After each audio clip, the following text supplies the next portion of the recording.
the Democrats always come back. It could be tomorrow, it could be next week, it could be next month. They're going to come back, or we'll be able to track them down one way or the other. They're coming back, and it's going to end with these maps being passed.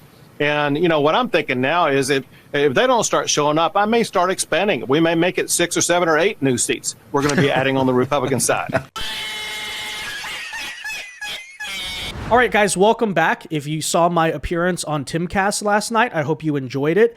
Today, we got to bring you major breaking news out of the Texas redistricting effort, because to make a very long story short, it is now official. We won. The Democrats have backed down. They have caved. They have apparently now given up in their performative crybaby little stunt to flee the state of Texas in order to deny the necessary quorum to hold their vote. They were claiming they were saving democracy by denying a Democratic vote from going forward. But apparently, according to them, because they were saying, right, we're risking and sacrificing everything. This is too important. Apparently, saving the world was not all that important after all, because after just a few days, here you see the pathetic, performative, and feckless Democrats getting back on the plane. We can debate the reasons for that. I think there's a few. Maybe they, after all, found out that what they were doing was indeed illegal, but there you have it. We'll get into that. But I also want to bring you, apparently, the brand new Democrat evil master plan to stop the Texas redistricting, because clearly the last one went so well, right? Well, the last little performative stunt just succeeded massively, but apparently Gavin Newsom here is stepping in. He's claiming he's going to be the one to do it now. I so often used to compare the Democrats to the Looney Tunes villains. Think the Elmer Fudd or the Coyote or the Tasmanian Devil, right? Because they're always coming up with these very cartoonish and ridiculous plans to, this will stop the Republicans. This is going to stop Donald Trump. And then every single time, what happens? The TNT in the cartoon blows up in their face, the anvil drops on their head, and then they're like, but the next one, we're going to get them this time. Okay, good luck with that, Gavin. We'll bring you both of those stories in today's video. But again, major victory here, because we can expect now, within probably the next couple of days, maybe even the end of the week, indeed, the map will be official. Turns out there was nothing Democrats could have done all along. But hey, you got a free vacation in Illinois at the expense of Governor J.B. Pritzker. I mean, that's definitely not shady. We'll tell you all about it. First, though, folks, do us a favor as usual. If you enjoy our content, make sure you hit that like button down below and subscribe to the channel if you are new. Subscribing, guys, is not only the best way to support our videos, but it also ensures that you can stay up to date with all of the latest news and coverage. And with that said, as you can see today, according to reporting from Eric Daughtry, Texas House Democrats, who of course are derelict in their duty, they were going on the quorum break vacation here, will now return to the Texas House for Greg Abbott's second special session to pass the new congressional map that adds 5 Republican House seats. So, they were claiming they were going to hold out. Apparently not. And the reason why here, guys, listen to this. According to ABC 13, they themselves are admitting the entire plan to flee was always performative. Gee, you don't say. It was just theatrical. This is all the Democrats do. It's acting, right? And I quote, listen to this. Democrats believe they've accomplished their mission by killing the first special session and by raising national awareness about the mid-decade redistricting effort per ABC 13. That's all it was about. Right? Because now there's another special session. Guess what? It made no difference. But to raise a national awareness, basically, let's all, it's a Jasmine Crockett phenomenon all over again. That's all these people do, right? Let's get on the camera. Let's do our little MSNBC hits. Let's promote ourselves. And apparently, this is what politics is supposed to be about. But I have to say, maybe the very reason, I think there's several reasons, frankly, we'll break them down. But maybe perhaps one of the reasons the Democrats gave up in the end is because of the fact that, as I was pointing out, the longer this situation dragged on, the more they were going to begin to lose the argument. Because you had Texas state legislators and conservatives, for instance, going on CNN and holding up pictures of the Illinois congressional map and saying, what are you guys talking about gerrymandering? Do you see how you guys play the game? So I don't know, maybe that's part of the reason. They're like, look, they're starting to call us out for this. Let's just go back and stop making this such a big issue. So there you essentially have it. And here is the picture, by the way, hilarious, of the Texas Democrats getting back on the plane. having accomplished so much. So why exactly? This is kind of an interesting debate. Did the Democrats back down in the end? Well, one could argue part of it is because this whole thing was always performative, but it's also worth noting here that, first of all, Texas Governor Greg Abbott basically said that if you're going to shut down the first session, as we reported earlier, we're just going to do a second one, and a third one, and a fourth one, and basically Democrats will keep on doing this. You will not be able to escape the plan to have this map, right? So he put out here saying, Democrats can run to another state, but they can't outrun the will of Texans. If there's no quorum by Friday, special session number 2 will start immediately. Same agenda with potential to add more. So he essentially said here, right, if you're not going to approve this congressional map, then let's have an even more Republican gerrymandered map, and you'll just have to deal with it. Eventually, you're going to have to vote on something here, right? I'll call special after special until the Texas First agenda is passed. So, there you have it. Basically, the Republicans here saying, we're not going to tolerate the behavior. Now, I have to say, I would still like to see the civil arrest warrants indeed acted upon, because what they did here was rather ridiculous. But there you have it. On one hand, at least, maybe the threat that we're going to have a more conservative map is the reason. That said, I really do have to hone in, though, on one particular incident that coincides with the Democrat decision to give up here. And that is the story of Beto O'Rourke, who has, remember that guy? Remember Beto? He's currently been right now, guys, in a legal battle with Attorney General Ken Paxton in the state of Texas for basically illegally fundraising on behalf of Democrat candidates, right? Because it's not the political season. He's not any type of political official or office holder, all this stuff. And even just recently, guys, after Attorney General Ken Paxton took him to court on this issue and won in court, you had Beto basically saying publicly, I don't care what the court says. I'm going to keep on breaking the law. I'm going to keep on pushing fundraising, and screw you. And then we'll show you here what happened in response, because I think this is important to understand maybe why the Democrats realize, oh shoot, the Attorney General out of a lot of Texas state politicians is pretty serious. He's pretty hard-nosed. He's not going to play these stupid games with you.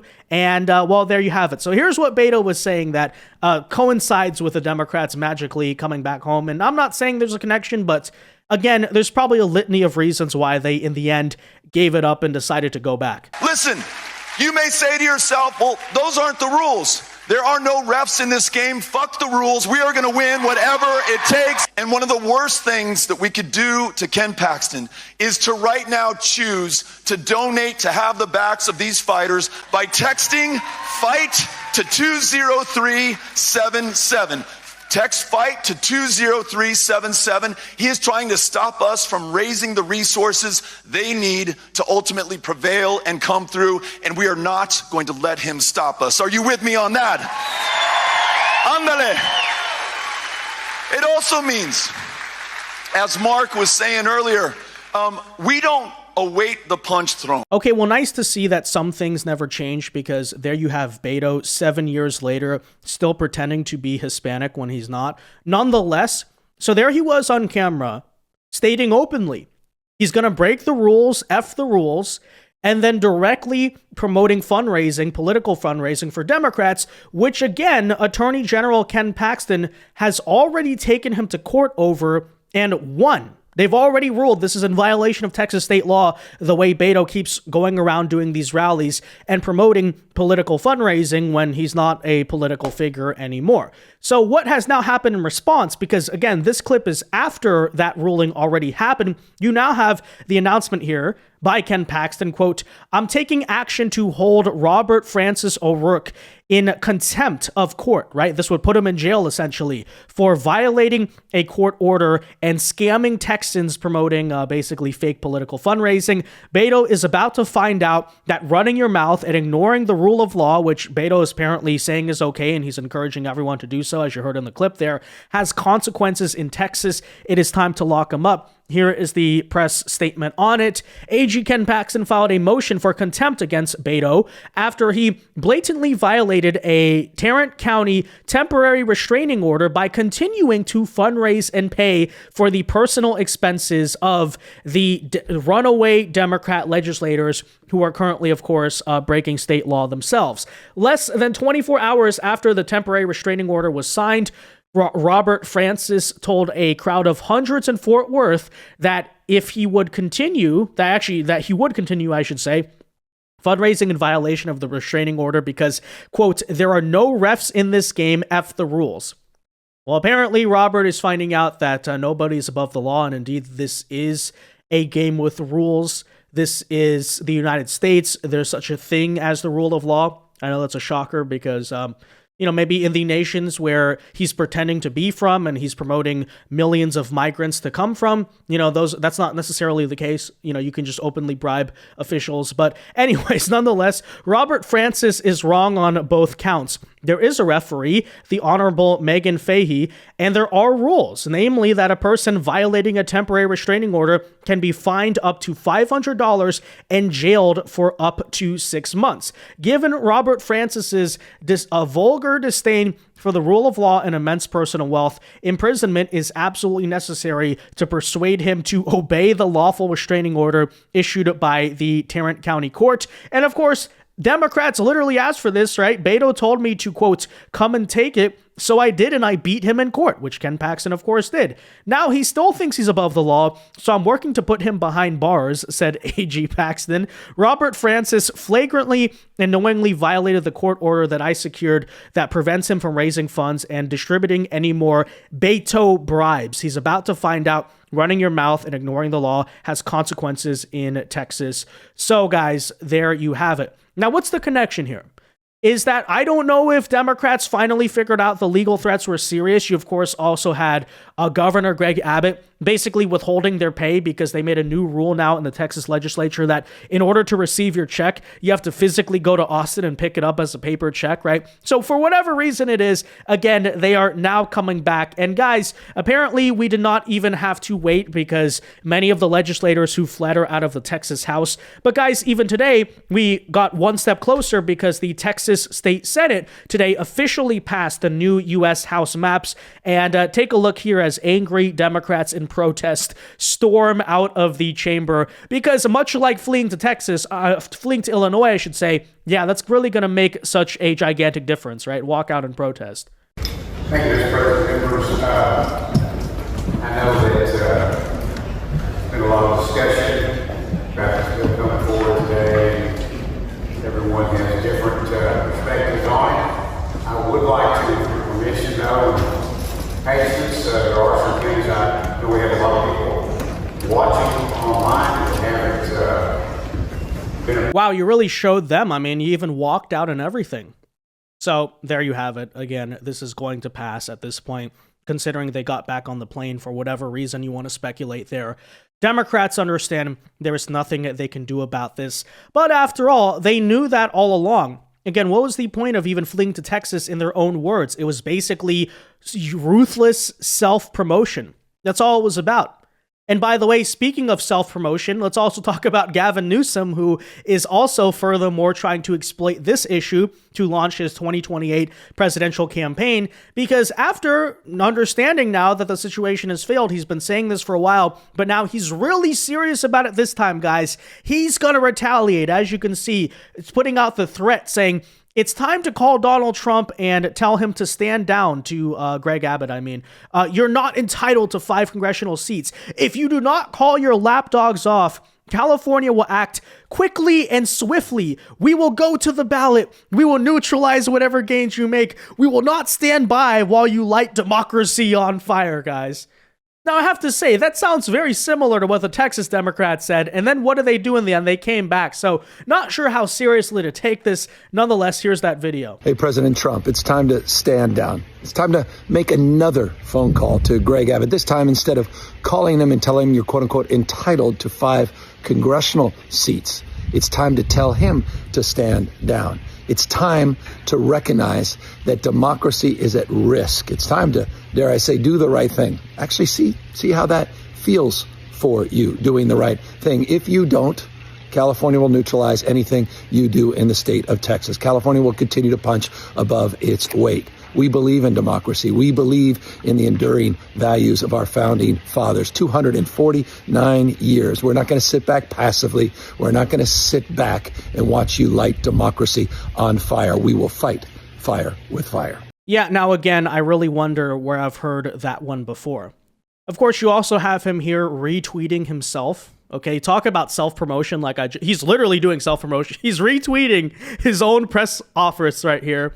Nonetheless, you see them put out this, they're trying to copy the rhetorical style of Trump here, right? Saying in all caps, Donald Trump, the lowest polling president in recent history. This is your second to last warning. Yeah, second to last, right? So it's not even the last warning. It's the second to last warning. The next one is the last one. Stand down now or California will... Stand down now, or California will counterstrike legally to destroy your illegal crooked maps in red states. Press conference coming, hosted by America's favorite governor, Gavin Newsom. Final warning next, you won't like it. Thank you for your attention to this matter. Now, I have to say, it is kind of objectively funny to watch, the Newsom press office show how unserious they are and degrade themselves. Nonetheless, guys, as we've been over before, there are a couple of problems with Gavin Newsom's empty threats, much like there were a couple of problems with the empty threats of Texas state legislators, which is, first of all, of course, as you know, California has the independent commission that was approved by the voters that Gavin Newsom will personally have to go through. And of course, just to briefly recap, as we've so often said, guys, Democrat states, including California, are already heavily gerrymandered. They basically gerrymandered to the max post-2020 census. There's not a lot they can really do to retaliate against Republicans if Republicans decide to go full steam ahead with redistricting, and that includes other states joining in, maybe fixing the census stuff, removing illegal aliens, fixing the count, all that different stuff. Okay, so we've reiterated that time and time again. But of course, the issue is that in order to get this done, Gavin Newsom can't just go on MSNBC to talk about it. He can't just send tweets. He would have to somehow get a special election approved all the way, like immediately, basically. He'd have to go on the ballot this November to abolish the independent commission. Then he could go forward with basically countering what Texas is doing right now. But the problem is this, right?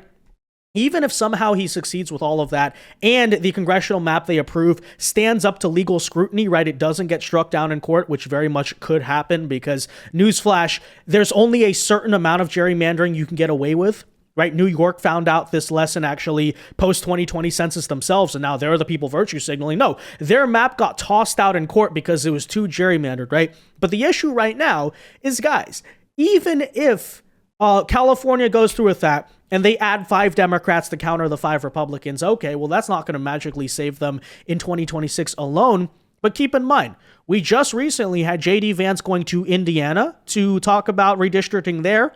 Florida has had, those discussions. Missouri, Ohio, obviously, another big place. So that is, of course, the problem, right? It's not just Texas. If other red states join in, and again, what is the nationwide picture? Democrat states heavily gerrymandered, Republicans not so much. We're the ones fighting fire with fire. Even if Gavin goes ahead with this, if Republicans then further escalate, and then you get into this mutually assured destruction situation, guess who wins the mutually assured destruction? Republicans. Because again, not only are our states currently less gerrymandered than Democrats despite all their virtue signaling, but on top of that, guess what? Newsflash here, Einstein.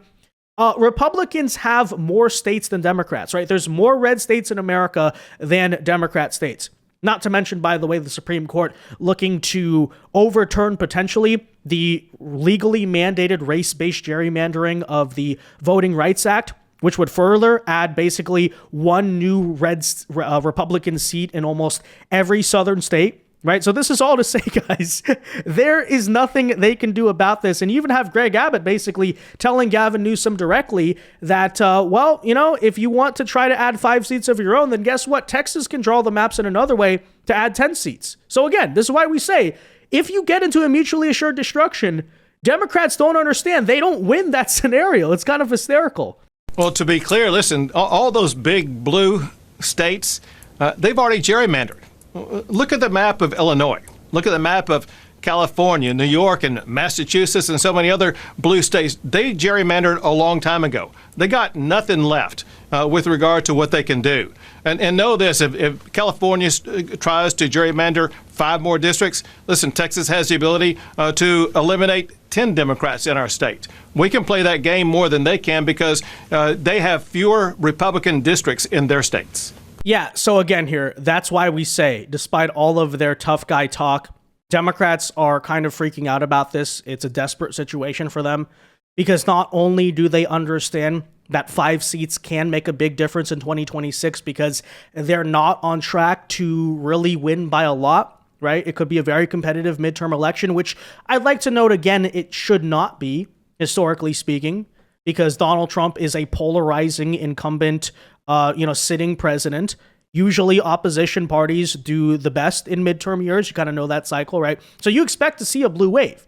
So I don't even know what Democrats are freaking out about if Donald Trump, according to even the Gavin Newsom press office here, right, is the lowest polling, most unpopular president in history. No, but there is, of course, a reason they're scared is because, first of all, those 5 seats could make the difference. And secondly, right, if you get into this battle, there is so much more room for Republicans to grow when there's not a lot of room for Democrats. As we've been saying here, this country, and the fact that Democrats, I guess, implicitly know and they're kind of scared might come to light when you talk about, again, changing or fixing the census to remove illegal aliens, redistricting on levels that match the Democrats nationwide, repealing the Voting Rights Act, all this different stuff, is that this country is not nearly as blue as people think. When you look at the political coalition of Democrats and the supposed competitiveness of elections, right? 2022, it wasn't really a red wave, it was a red mirage, right? Every presidential election, 2024, it comes down to Pennsylvania, it's a 50-50 race. The country's basically split 50-50.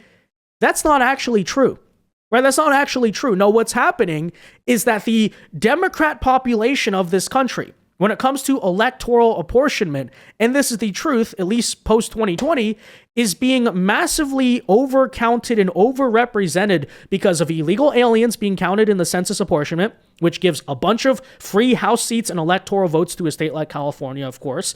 And, secondly, their gerrymandering, ironically, right? That's why even 2022 was close, or 2024. Right now, why Republicans have a slim House majority. Don't get me wrong, the Republican Party has a lot of improvements they can make, but to pretend like this country is really 50-50, no, that's not actually the case. No, the case is that the Democrats rig the game in their own favor, but now what's happening?